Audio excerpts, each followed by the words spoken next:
Hi everyone, welcome back. Today I wanted to walk you through my work planner and what I'm doing currently, a little bit about how I'm using the Cocoa Daisy daily inserts and how I've modified them based on a video that I saw from Antonisha Plans, or I think Antonisha Lachey. She renamed her channel recently. I will actually link that down below and also up above. Based on that video, she had mentioned how she was using the daily momentum planner, which is a page that I don't actually use, but I have been using the Cocoa Daisy inserts. A couple of things that she said made me realize that I could actually modify the Cocoa Daisy inserts and get the same information. So I'm going to talk a little bit about that today, as long as a few other things as well. I wanted to start by showing you kind of what I'm using at work right now. So this I actually just recently got. I'm changing out my work planner, I think a little bit more seasonally, but this is the Touch Me from Vanderspec. It's their kind of ready-made planner and I really love it. It's super soft and squishy.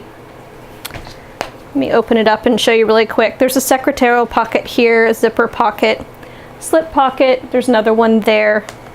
And in the back there's actually a bunch of credit card pockets and another secretarial pocket and then a big pocket in the back. So I actually just got this. I love the feeling of the leather. It's very, very soft and, as I said, squishy. So you'll see me keep squishing this one as well.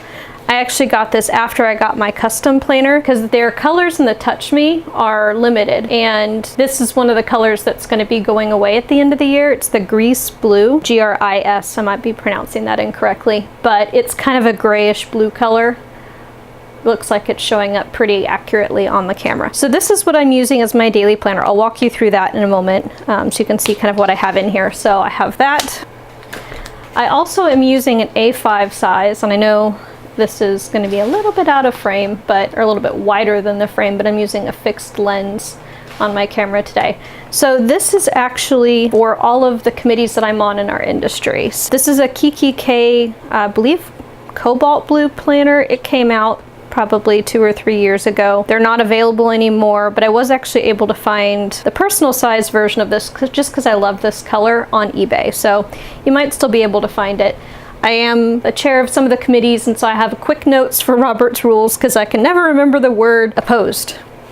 So that keeps me from saying all against, which is not really correct. So anyway, but you'll see here on the side, I actually have tabs for each of the committees. There is confidential information, so I won't be able to show you what's actually behind these, but I keep the agenda and then any notes that I've taken for that committee.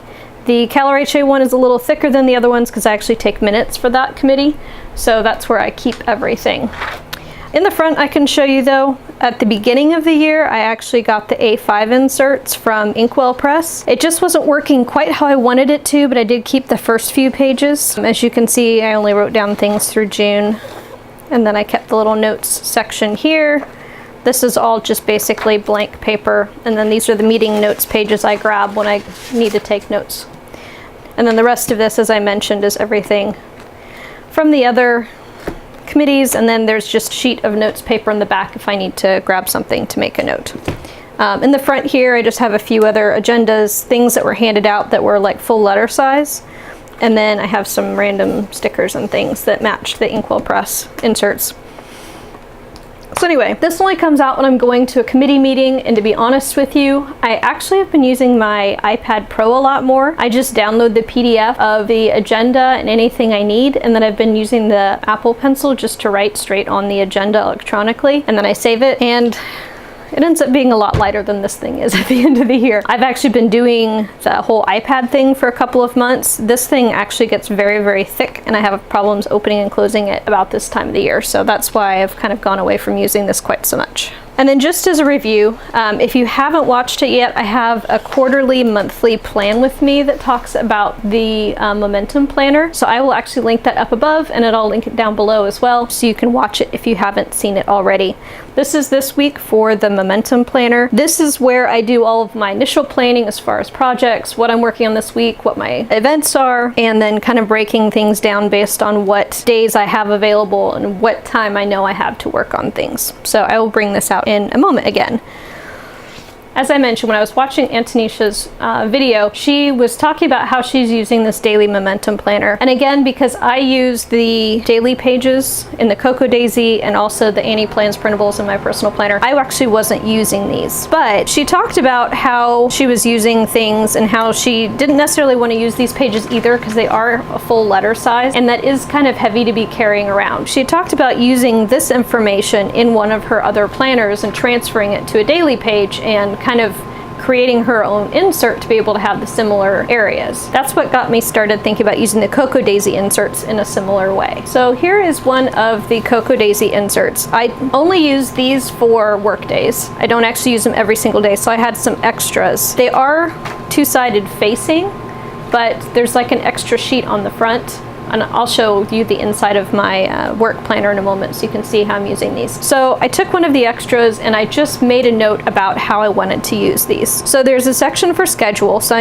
use that for meetings and appointments. That's kind of what it's intended for anyway. The to-do list on the daily momentum planner has two sections. So they have supporting tasks, which are things you're planning to do ahead of time, and the emergent tasks. So those are the things where somebody walks into my office and says, hey, can you do this for me? So those are things I didn't plan to do that day, and they may or may not be important enough to do that day, but I do need a place to write them down because my brain is notoriously bad at remembering those things. On the Cocoa Daisy sheet, the night before, write down all of my supporting tasks. Usually I have 3 to 4. I try not to overwhelm myself because I know I usually have a lot of emergent tasks come up. So after I write them down, I actually draw a little line, and I know those are the things I had been planning to do that day. After that, in the following day, as things come up, then I will write down the tasks underneath that line, and I'll know those are things that were unplanned, things I had intended to do. This is actually the left side, so this is the first page that you see. It has call or email. For me, these are phone calls I need to do first thing. I hate making phone calls, and usually, for whatever reason, I have to make phone calls to the East Coast. I'm in California, they're 3 hours ahead, so if I don't make the phone call before lunch, chances are that place is closed. So these are phone calls I need to make first thing in the morning. The thing I didn't have a place for on here was the projects that I wanted to work on today. They are somewhat like these supporting tasks. The supporting tasks are supporting the projects. So sometimes I know I'm just doing the supporting task that day and that's all I can do or all I want to do. So I don't know that I will transfer that project here. But if I know, hey, I'm working on this project,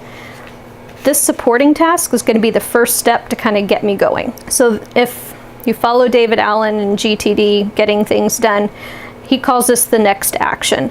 I don't have to write down all the next actions because generally once I get going on the first one, I know what I need to do next. So this would just let me know, hey, I want to be working on this project today. After that, probably again, put little lines here so I know that, that's what that section is. This is all, I'm still working on it. This is something I've just been playing with for the last week, so to be perfectly honest, things may change, but this is where I'm starting. I have to start someplace. It may just be that I know if there's a little square next to it to check off, then I know that that's a project, and then underneath it, whatever I write happens to be a note. This is usually notes from a phone call. If I need to make a note that I left a message for somebody, I'm waiting for a call back, detailing a conversation so I know what day that conversation happened, that's what will go in this section here. And obviously if I don't have any projects that I'm working on for the day, then I have more room for notes. So let me actually show you how I've been working with this for the last week and how I've been using the Cocoa Daisy insert. All right. So actually I'll do a little walkthrough kind of as I do this as well. So again, these are the Cocoa Daisy inserts. She has a subscription that you get monthly, and I have the personal ringed size. So that's actually where these come from as well. There's a lot of decorative stickers and dashboards and things that come with it. So this is October, so I have the monthly calendar, and this is just work stuff or things that affect work. So let's say I have a hair appointment that got moved over here. So I know that I need to leave work early that day. So that affects the time I have available to work that day. So that's what I use this monthly calendar for. There is some duplication between this and my other planner, and that's fine. I don't mind, because again, this is monthly. I'm usually writing it down like at the beginning of the month, and that's it. So these are the daily pages. So again, because I had extra and I got these a little early, I started using these in September. So you'll see we have the call and email, notes and ideas on this side, the schedule and to-do list on this side. So this is right out a month ago. So this is before I was using this format. where I was trying to change how I was using it. So you'll see kind of like the natural way that I used it based on what it was putting in here. So this is where I started using these as I had intended. So you'll see here, I didn't have any projects I was necessarily working on, but I do have the supporting tasks for things I needed to do. Again, things I decided I needed to work on the day before. There's usually 3 or 4 of them. And then I had notes from phone calls that I made. This week, I don't have a lot of projects per se that I'm working on specifically at the beginning of the week. So you'll see I don't have much here. I was out a lot last week, so I needed to play catch up for getting a bunch of tasks done. This was yesterday. So you can see, again, I had a list of things I wanted to get taken care of. This actually ended up getting moved, and you'll see the sorts of things that I do for my job. I'm forwarding information for due diligence, signing checks, entering new employees into our payroll system. I do some of our IT stuff, so I was deleting a lot of our old employees out of our Google Apps for Business. So those are the sorts of things that I do every day. So because I don't generally go into the office on Wednesdays, I get to do things like film videos for you guys on that day. This is actually for tomorrow. Friday, I have a global entry appointment, and I need to make sure I take my passport. So I put a sticky note on here so that I can take this off, stick it on my phone, or stick it someplace that I'll remember to see it. And then this is my list of things that I want to do tomorrow. My to-do list is actually something I'm really trying to work on right now. The issue being that I have to-dos all over the place. I have to-dos in my email. I have a pending folder, which is where I keep things. I have a group task list for my department in Asana. I have tasks in a program called OmniFocus, and then I have tasks written down on paper in here. So they're all over the place, and I know that's one thing I really need to work on, is trying to figure out how best to handle all those tasks. Asana essentially is not something I'm actively using anymore, but it is a general place where I keep track of recurring tasks for the entire department when we have residents that move in and move out, mostly keeping track of returning their deposits, things we're missing. So it's not something I necessarily need to be in every single day. Usually I log in once every week or two and just check off the recurring tasks that were assigned to me, because I also have them in OmniFocus. And now OmniFocus has become more so a place where I keep my recurring tasks. That's what I've started trying to do this week, is that I log in and take a look and pull those recurring tasks into my daily planner. This is actually more like emergent tasks that I had written down on a day. I didn't get finished. I don't want to lose them. So this is just kind of like a as I have time. So I don't know.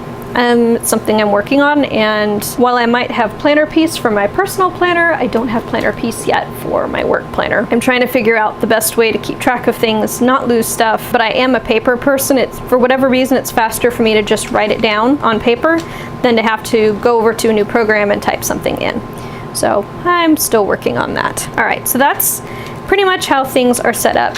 You'll see I have plenty of pages left over. It's because I did some traveling. I don't put weekends in here. So chances are I will just move on and keep using these pages. When those run out, then I'll move on to the next month. Speaking of, this is November. Again, things that are mostly for work. I have a little note for paydays because that affects the fact that I need to do payroll on the Tuesdays before. So those are the sorts of things that I keep on the monthly pages. I also have a section in here for meetings, so if I have notes of things I want to keep, I have this to-do section, which is actually where I pulled that to-do page from. The problem is, with this being back here in the to-do section, I don't see it, and therefore it kind of is out of sight, out of mind.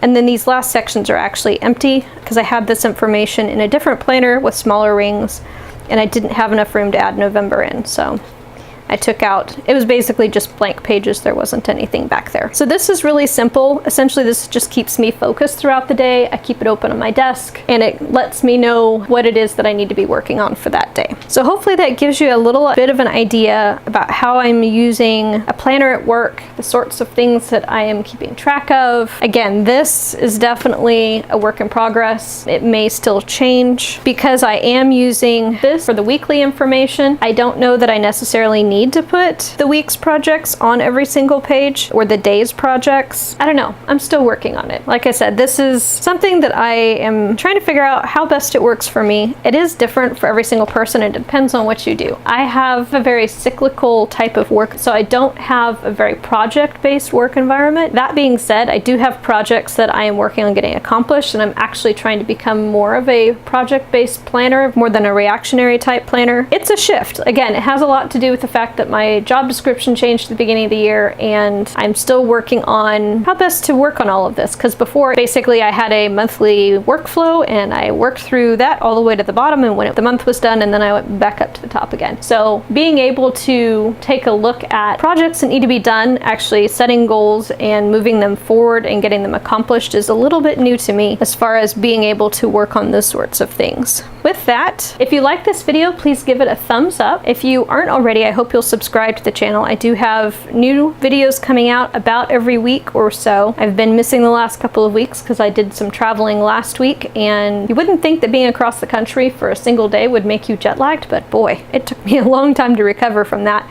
Thank you for watching, and I'll see you next time.